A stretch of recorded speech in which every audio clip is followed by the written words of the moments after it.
So Ben, thank you for being on Oldtime Central. Yeah, pleasure. Nice to see you here in Wales. I'm always in Wales. That's true. Or if I'm not, I'll probably be in Clifftop, Right. somewhere in West Virginia. That's good. Yeah. I actually don't know. What's your story about getting into old time? Getting into old time. Well, here at this festival, Fire in the Mountain. So when the first one happened, like 8 or 9 years ago now, I was just playing bluegrass at the time, guitar and bass, and I didn't know what old time was.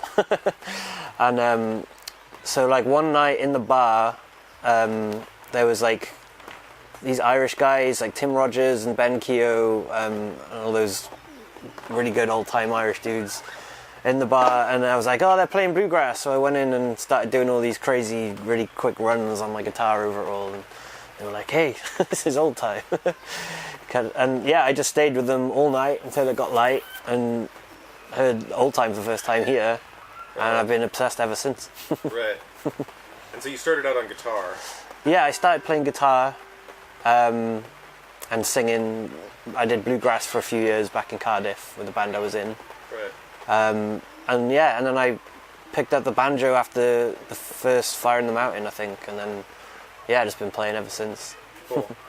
And you were in America for a year, was that right?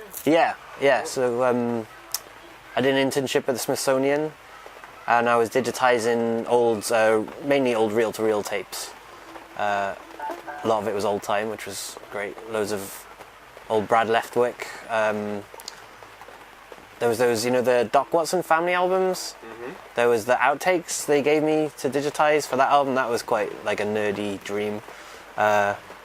Just listening to Doc Watson talk, not necessarily any songs, but yeah, I was there for a year, and then people who I was working with, like Greg Adams and all these like banjo people, took me out to all the festivals. I went to Rockbridge and Clifftop and Galax and all those things, and yeah, it's just like a nerd's dream come true, really.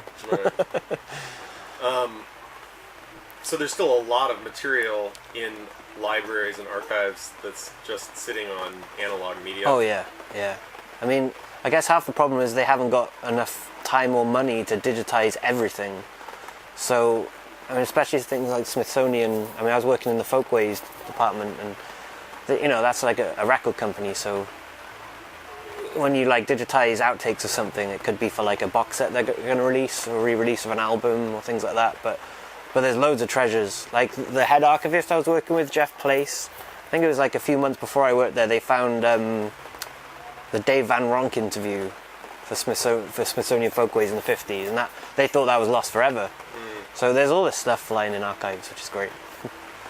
And not just the big archives, is that right? I mean, are there smaller regional archives Yeah, too? definitely. A lot of stuff. So one of the other things I went to when I was living in America was the Augusta Heritage Week, and the archivist there showed me their little collection, and that was fascinating. Loads of Melvin Wine and all these old recordings. I'd love to go work in a small heritage centre at some point that has an archive. But yeah. Well, that's kind of the plan, isn't it? That's the dream. One day. Just to try and get into those archives. Yeah, I'd love to permanently work and live in America. That would, yeah. Right. So, anybody offering archival jobs in old time in America? Yeah, you know where to go.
tell me about clawhammer guitar. How did that start? Yeah. Well, I don't know. I've been playing old time for so long now. I guess I'm just starting to branch out and try things. And there's an amazing album that was released in the 90s by a guy called Alex Stone, and it was a whole album of clawhammer guitar. But I swear, just no one's heard of it. And then Jody Stecker did a bit of it in the 80s as well. And then obviously more modernly now, Molly Tuttle's going for it. But yeah, about a year and a half, 2 years ago, I just started messing around in open tunings to see what it'd sound like playing old-time fiddle tunes on them. And yeah, I've fallen in love with it now. It's just, and when you break it down, it's really weird because you're playing fiddle tunes in the style of a banjo on a guitar. But yeah, no, I just love the sound of it, and yeah, I can't get enough of it now. I'm gonna take over the world with it. That's cool. And you've recorded an album, or you are recording? So yeah, I'm recording an album at the moment. It's really ambitious. It's going to be a 24-track double album called Fire in the Mountain. Nice. And there's going to be all 4 versions of Fire in the Mountain that I know, played on clawhammer. It's mainly going to be clawhammer guitar album. Right. But I'm also doing some fiddle tunes with a cello player I know in Aberystwyth. There's going to be all sorts on there. It's basically just like a different take on old time kind of thing, while still respecting its traditions. Right. You know, Right. just playing it all in a bit of a different way. Uh-huh. But yeah, hopefully that'll be out by the end of the year. All right. Fingers crossed. Yeah. Who knows? Maybe. And how is it, like? I mean, because you obviously play guitar, you play clawhammer, banjo, you play some fiddle. So like, Yeah. so how was it like? How was it relatively straightforward then going at the clawhammer guitar. I mean, the pieces were there. You just had to figure out how. Yeah, I mean, all the tunes are in my head. It's just figuring out how to play them in that tuning. Like I've been trying lots of variations of tunings, open tunings, and the one I'm using here is Dadgad, which is Scottish tuning that was invented in the 50s. And yeah, just I don't know, those like the drone strings are just it just sounds so beautiful over the melody basically. And Right. yeah, just been experimenting, and yeah. It's addictive, huh? It's addictive. Yeah. Another thing that I find curious is that, you know, there are lots of living folk traditions in the UK. Yeah.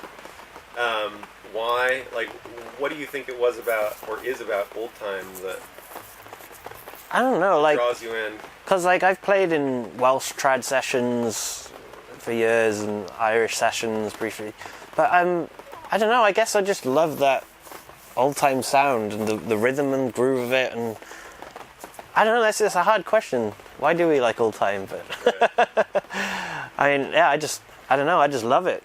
That's all I can say, really.